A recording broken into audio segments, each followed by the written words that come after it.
Hey guys, this is Holland with the Wolverine.com, and today we're going to be breaking down the 5 most important Michigan offensive targets in the 2024 recruiting class.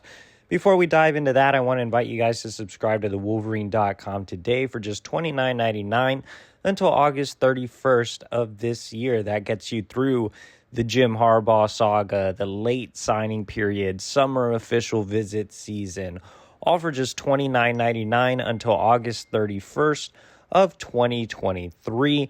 On top of that, you get premium team information, insider recruiting notes, basketball recruiting, NIL, transfer portal, and you get to be part of a great message board community, all at thewolverine.com right now for just $29.99 until August 31st of this year.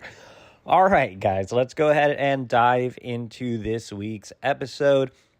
Like I said, we're going to be breaking down the 5 most important 2024 recruiting targets on the offensive side of the ball for Michigan.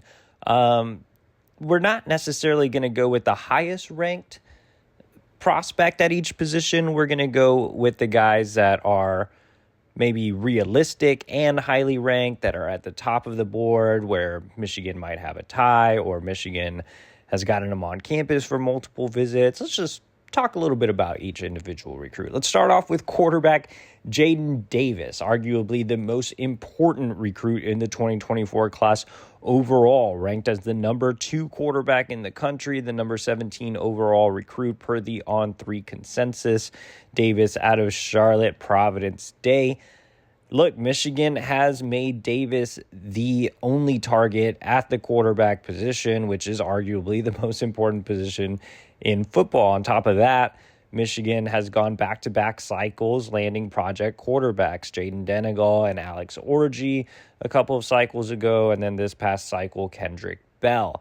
So Michigan hasn't really had a true quarterback in the class since J.J. McCarthy, who is about to enter his junior season. So it's a little worrisome that Michigan doesn't have a lot of quarterback depth on the roster. Davis is a must-land for next cycle, especially with Michigan taking the all your eggs in one basket approach. Davis is on the shorter end, right at about 6 foot, 190 pounds, but he does have high-level arm strength. He is a guy that knows how to command the offense, very cerebral player, great footwork in the pocket, has above average mechanics. He's not really a dynamic athlete. He can run, but he's not a true threat with his legs. He's not a J.J. McCarthy type of runner, but he's also not a statue in the pocket. I think he has great pocket presence. He knows when to climb the pocket. He knows when to run. But this is a guy that's going to pick you apart. He is a prospect that needs to continue to improve his accuracy, and you saw him take a jump from sophomore to junior season at Providence Day. But he more so needs to improve his control. He often lets passes get away from him. He either sails them too high or throws some, screen passes or short passes in the dirt, a little bit like a baseball pitcher that's trying to throw the ball too fast. So he's a guy that just needs to get a little more control of his passes, especially short to intermediate.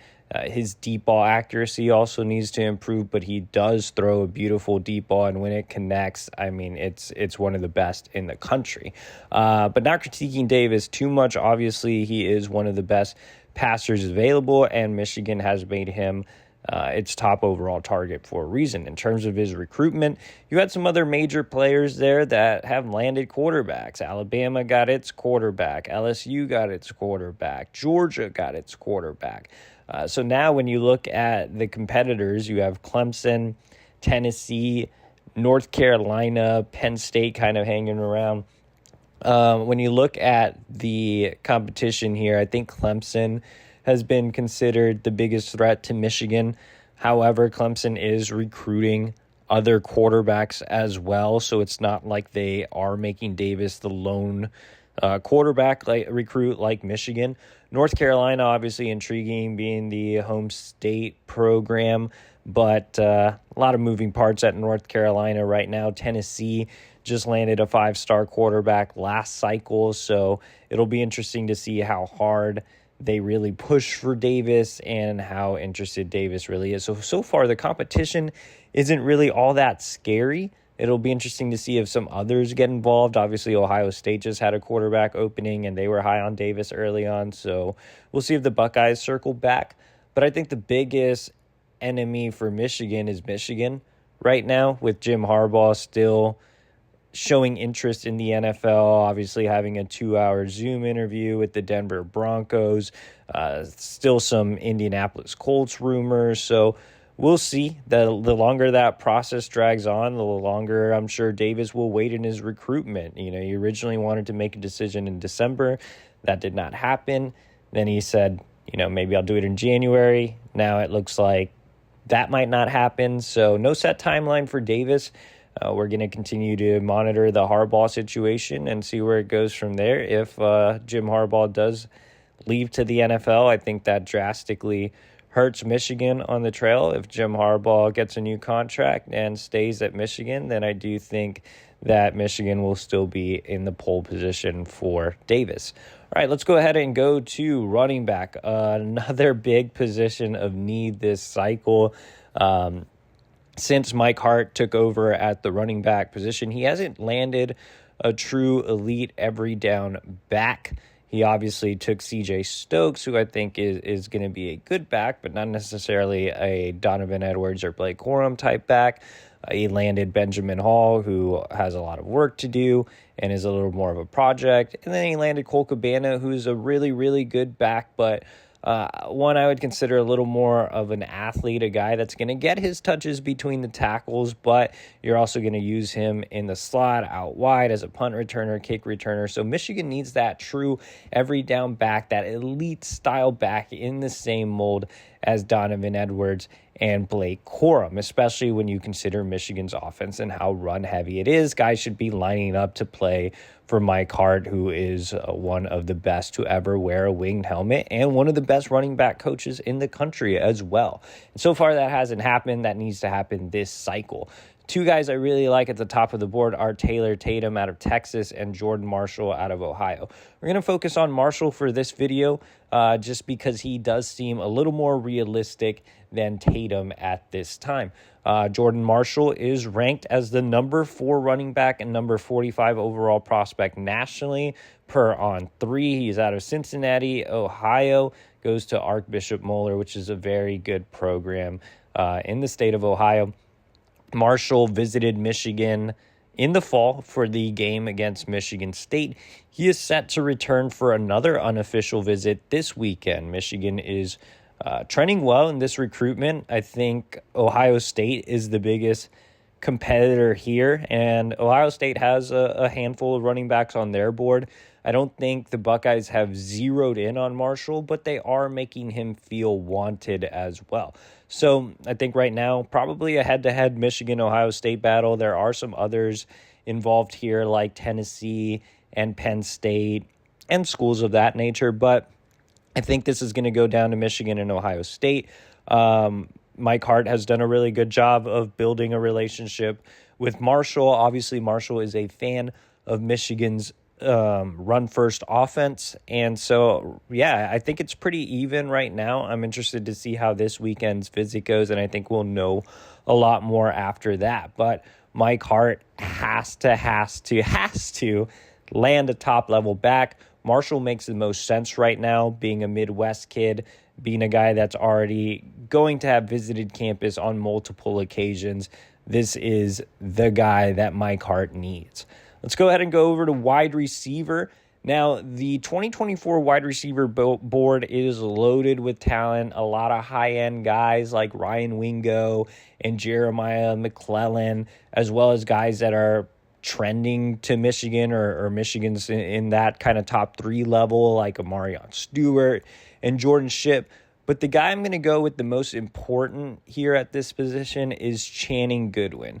Reason being, he's a legacy recruit. He is the son of Jonathan Goodwin. And he's a very good player. He's also a prospect that you can help build the class around. He would be a vocal recruiter. He grew up bleeding maize and blue because of his father.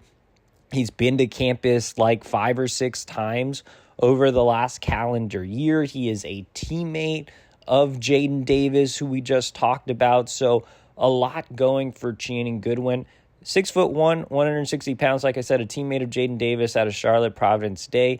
Is a 3-star prospect, ranked as the number 71 wide receiver and number 507 overall prospect in the country. But like I said, he'd be a foundational guy, and he's just a really good prospect. He's not flashy in any one area. He's not a burner. He's not a guy that's super explosive, but he's a really good possession receiver that can line up in the slot or on the outside. Really tactical route runner, soft hands, a guy that consistently gets open and makes plays. Had a really strong junior season, helping guide Providence Day to a state championship. So really like what Goodwin brings to the table. Also a baseball player, a starter at safety as well on the defensive side of the ball. I think Goodwin's pretty underrated. Again, he's not going to wow you with his measurables or with his speed, but he's a guy that's just consistently going to make plays for you. Let's go ahead and go over to tight end, and the guy here is Brady Prescorn, in-state prospect out of Rochester Adams, ranked as the number 3 tight end nationally and the number 58 overall prospect in the country. Michigan already has a tight end commit in Hogan Hansen. Prescorn is an elite prospect, though, 6'5", 220 pounds. Michigan wants another tight end this cycle. Prescorn is my personal top prospect in the state of Michigan this year. He is the big fish in state. On3 also has him ranked as the number 1 overall prospect in the state of Michigan. There are some ties here. Prescorn has visited on multiple occasions. Michigan Director of Recruiting Operations, Albert Karshnia, knows the Prescorn family very, very well. And Grant Newsom has done a great job of building a strong relationship with Prescorn as well. Like I said, he's already visited multiple times. There are some other high-level suitors also involved. Alabama, Notre Dame, Penn State, Michigan State, Oregon, LSU, Texas A&M, etc. So a lengthy offer list. But I do think Prescorn wants to stay closer to home. I think Michigan has the early advantage, but this certainly is not going to be a layup. This is going to be a true test for Grant Newsom, who is continuing to get his feet wet on the recruiting trail. This is a big recruitment. He really needs to close with Prescorn. Michigan missed out on the top player in the state this past cycle with Dante Moore. They need to land Prescorn. He is a difference maker at a position that Michigan utilizes more than most teams across the country. And, of course, you need an offensive lineman, right? A guy that's going to be next up for the offensive line that has won back-to-back Joe Moore Awards, and that's Blake Frazier. On 300 prospect, ranked as the number 14 offensive tackle and number 157 overall prospect nationally. A lot to like about Blake Frazier. He is a legacy recruit. His father, Steve, was an offensive lineman on the national championship team in '97. He snapped for Tom Brady. Blake grew up loving the Michigan program. He visited twice this past year, is planning to get back for an off-season visit. And like I said, he's a top 200 prospect. He's a great recruit in his own right. He's not just a legacy. He's one of the best offensive tackles nationally. So considering the family tie, the fact that his father played offensive line at Michigan, the fact that Michigan's won back-to-back Joe Moore Awards, I think if you miss on Blake Frazier, that's one of the biggest travesties of the cycle. He needs to land at Michigan. I think Sharon Moore will get it done. He's already established a great relationship with Frazier. Like I said, Frazier's been to campus on multiple occasions. Now, Frazier is interested in some other schools like Clemson, Oklahoma, and Texas A&M. He told me that, yes, he did grow up a Michigan fan, but he wants to keep his recruitment a little open. He doesn't want to be completely biased. He wants to see what other schools have to offer, and his father is fully supportive of that. But I think at the end of the day, considering the ties, considering what Michigan has done along the offensive line, this is definitely Michigan's recruitment to lose Frazier out of Austin, Texas, plays at Vandegrift, which advanced to the state title game this year in the highest classification in Texas. So Frazier plays great competition. He excels against that competition. I think he will continue to rise up the rankings as well. All right, guys, that does it for 5 important offensive targets in 2024. We'll be back next week with the 5 most important defensive targets. For all your recruiting information, make sure to subscribe to the Wolverine.com for $29.99 until August 31st of next year. Like this video and subscribe to this channel for free.